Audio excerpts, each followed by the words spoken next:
और अब बात कर लेते हैं लेबनान की, जहां पर लेबनान की राजधानी बेरूत में पेजर ब्लास्ट के बाद भगदड़ मच गई है। इन धमाकों में 12 लोगों के मारे जाने की अब तक खबर है, जबकि कई लोग घायल हुए हैं। इन धमाकों के पीछे इजराइल की खुफिया एजेंसी मोसाद का हाथ बताया जा रहा है। पेजर में धमाके से कैसे लेबनान दहल गया है, कैसे यहां पर अफरा तफरी मच गई, इस रिपोर्ट में देखिए।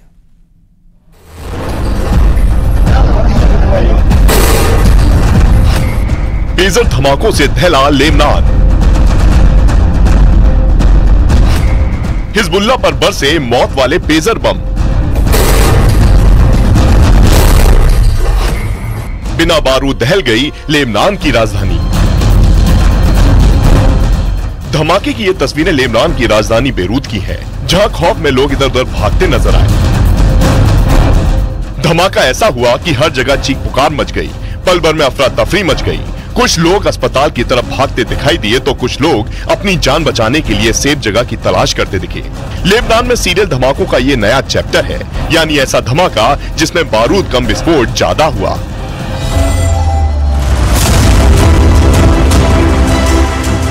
बेरूत में ये ऐसा धमाका था जिसके बारे में हिजबुल्लाह भी कभी सोच नहीं सकता था, क्योंकि यहाँ पेजर को मोबाइल की तरह हैक करके एक साथ हजारों विस्फोट किए गए।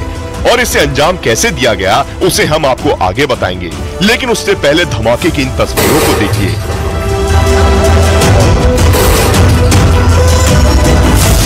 बेरूत के भीड़ भाड़ वाले बाजार में लोग सब्जियां खरीदने में मशगूल थे। किसी को ये इल्म नहीं था कि अगले पल क्या होने वाला है। तभी सब्जी खरीद रहे हिजबुल्लाह के लड़ाके की जेब में रखे पेजर में जोरदार धमाका हुआ, जिसके बाद वो लड़ाका वहीं गिर गया और बाजार में अफरा तफरी मच गई। अब धमाके की एक और तस्वीर देखिए। ये बेरूत के एक दफ्तर की है। बुरके में महिला काम कर रही थी। इसी दौरान हिजबुल्लाह का एक लड़ाका वहां आकर खड़ा हो गया। तभी उसके पेजर में जोरदार धमाका हुआ, जिसके बाद दफ्तर में हड़कंप मच गया। लोग इधर उधर भागने लगे। लेबनान के कई इलाकों में पेजर में सिलसिलेवार ब्लास्ट होने से अफरा तफरी मच गई। इस हादसे में कई लोगों की मौत हो गई, हजारों लोग घायल हो गए। इस हमले में लेबनान में मौजूद ईरान के राजदूत भी घायल हो गए। ये हमला इतना सुनियोजित था कि लेबनान में लगातार एक के बाद एक पेजर ब्लास्ट से हर जगह खौफ देखने को मिला। लेबनान के चरमपंथी गुट हिजबुल्लाह को निशाना बनाकर ये हमला किया गया था। लेबनान ने इस हमले में इजराइल को जिम्मेदार ठहराया है। जानकारी के मुताबिक लेबनान में ये हमला पेजर को हैक करके किया गया, लेकिन सवाल ये है कि पेजर होता क्या है? क्या पेजर को मोबाइल की तरह हैक किया जा सकता है? दरअसल पेजर एक ऐसी डिवाइस है जिसका इस्तेमाल मैसेज भेजने और रिसीव करने के लिए किया जाता है। भारत समेत दुनिया भर में 1990 के दशक में ये काफी पॉपुलर था।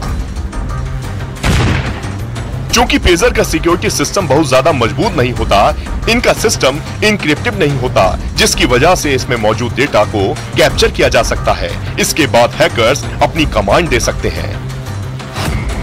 सूत्रों के हवाले से पता चला कि मोसाद ने इन पेजर की बैटरियों पर विस्फोटक पदार्थ PETN रख दिया था। मंगलवार को एक ही समय पर हिजबुल्लाह लड़ाकों के पेजरों को हैक किया गया। फिर पेजर की बैटरियों का तापमान बढ़ाकर उसमें एक साथ विस्फोट कर दिया गया। लेबनान के सुरक्षा सूत्रों के मुताबिक हर पेजर में 20 ग्राम से कम वजन का विस्फोटक रखा गया था। जिस पेजर में विस्फोट किया गया उन्हें हिजबुल्लाह ने हाल ही में खरीदा था। हिजबुल्लाह के नेता नसरुल्लाह ने सेल फोन के बदले पेजर का इस्तेमाल करने को कहा था, ताकि इजराइल की खुफिया एजेंसी इसे ट्रैक नहीं कर सके। पेजर के ही जरिए हिजबुल्लाह के लड़ाके एक दूसरे से संपर्क साधते थे। इस बीच पेजर बनाने वाली ताइवान की कंपनी की भी प्रतिक्रिया सामने आई है। ताइवान की गोल्ड अपोलो कंपनी के फाउंडर और चेयरमैन सू चिंगपुआन ने कहा है कि जिन प्रोडक्ट में ब्लास्ट हुआ वो उनकी कंपनी के नहीं थे। उन प्रोडक्ट के लिए सिर्फ उनके ब्रांड के नाम का इस्तेमाल किया गया था।